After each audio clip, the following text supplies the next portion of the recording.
भाजून घेणार आहोत। आता भाजीसाठी असा पातळ आडवा कापलेला आहे कांदा उभा उभा, आलं घातलेलं आहे किसून, आणि आता चवीपुरती मीठ टाकायचं आहे,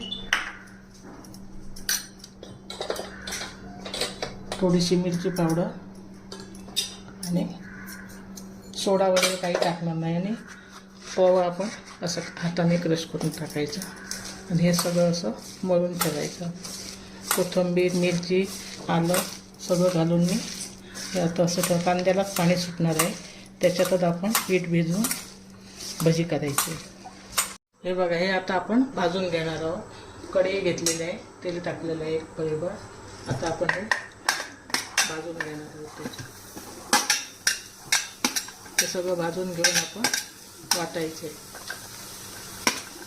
हे बघा, आपली डाळ शिजलेली आहे 3 शिट्ट्यामध्ये। हे बघा, मस्त छान